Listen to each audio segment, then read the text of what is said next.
Bikshot me rêve raboté avec la permission d'Hachem. L'histoire que je vais raconter maintenant, c'est pas tout le monde qui va croire en cette histoire, mais c'est votre problème. Vous voulez croire, eh bien, vous pouvez croire. Vous voulez pas croire, alors prenez un steak et mangez-le, et vous allez voir. Voilà, aujourd'hui, je suis un peu heureux, très content. Pourquoi? Parce que j'ai envoyé ma femme pèleriner à Bishim Avayohai, et en ce moment que je vous parle, elle vient de quitter Rabbi Shimon Bar Yochai pour aller pèleriner Rabbi Meir Ananes pour prier pour tout Am Israël. Voilà, c'est ça le cadeau que Hachem nous a donné, les tzadikim, la foi que nous avons, c'est tout. Alors voilà l'histoire que je vais vous raconter. En face de moi, il y a mon élève, Michael. Voilà, il est en face de moi. Je ne veux pas dire son nom de famille pour ne pas le gêner. Il me raconte que, il y a quelque temps, il était chez un ami. Je vous raconte l'histoire en résumé.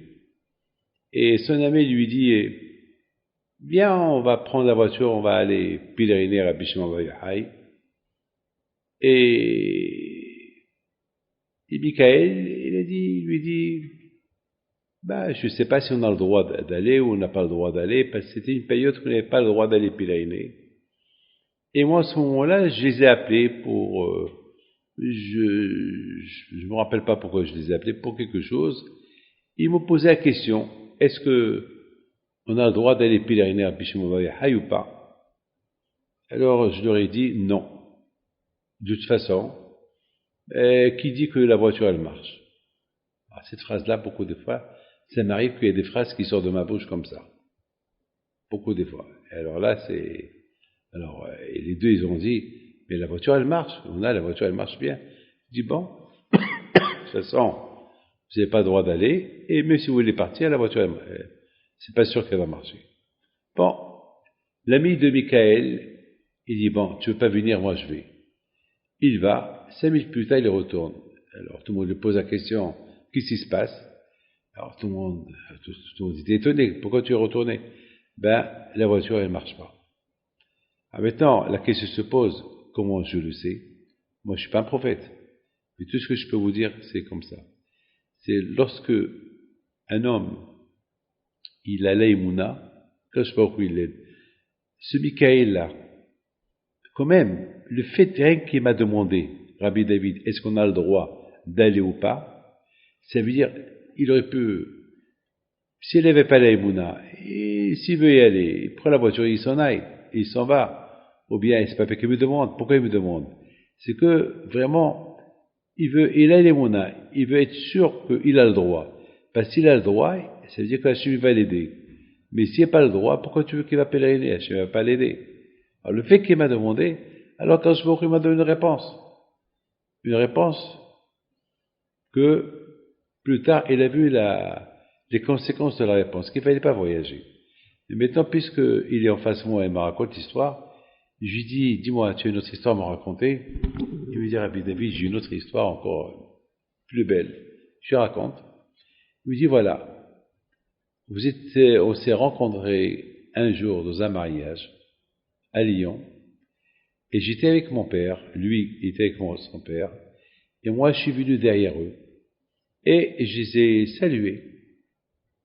Et je les ai salués. Et j'ai dit à Michael, alors tu habites en Israël, tu habites à Anana, alors Mazal Tov, alors que ça vous apporte bonheur. Et si Dieu veut, prie pour nous que nous aussi un jour, on ira s'installer avec vous. Bon, c'est tout. L'histoire se termine là. Et à un moment donné, il me raconte Michael, hein, il me dit, Rabbi David, à ce moment-là, vous vous êtes retourné vers mon père, vous lui avez dit, mon ami, excuse-moi que hier soir je ne pouvais pas venir chez toi, mais je t'ai envoyé mon père.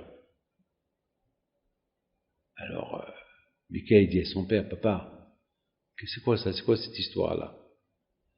Alors, le père à Michael lui dit, mon fils, tu sais que j'ai pas le droit de te raconter, mais va chez ta mère elle te raconte.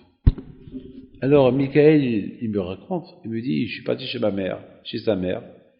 Il dit à sa mère, dis-moi, maman, qu'est-ce que papa hier soir, qu'est-ce qui s'est passé?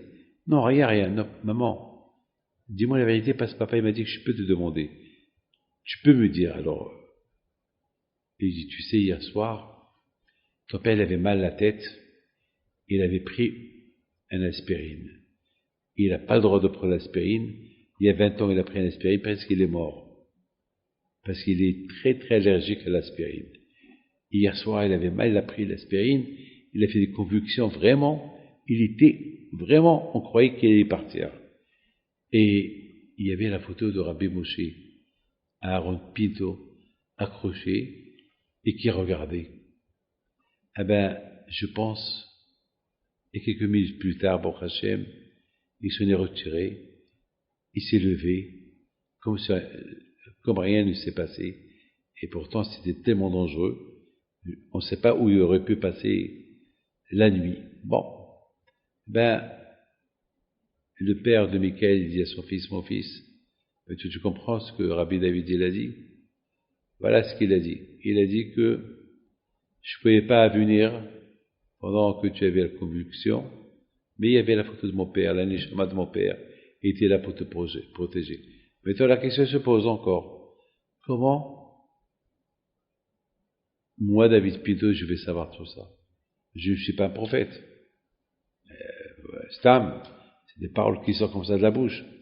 Eh bien, mes amis, quelqu'un qui a l'aïmouna, quelqu'un qui est attaché au tzaddik, et qui est attaché à Kadosh Baruch Hu à travers le tzaddik, eh ben, Kadosh Baruch Hu, il peut dévoiler des choses. C'est ça, c'est des choses, c'est des milliers d'histoires comme ça que ça m'arrive. Mais je voudrais bien être très clair, net et clair avec vous tous ceux qui m'entendent. Il ne faut pas croire que je suis prophète. Il y a beaucoup de gens qui viennent chez moi et croient que je connais des avenirs et tout. Je connais rien du tout. Moi, je suis un homme de Torah. Je crois beaucoup dans la Torah. J'étudie la Torah. Je crois beaucoup dans le Zechot Avot, dans le mérite des parents, pas plus. Et sachant que Michael et son père, ils ont une grande émouna au Rabbi Haim Pinto, alors, par rapport à ça, Hachem, il peut parfois m'aider à dire quelque chose et sans que Hachem, il m'aurait dévoilé ça, et moi j'ai simplement parlé, et c'est avéré que c'était vrai. Donc que Dieu fasse que de notre bouche il sorte toujours que des bonnes choses, des très très bonnes choses, et que les échos de Rabbi Haim Pinto soient avec vous tous. Amen. Merci Michael.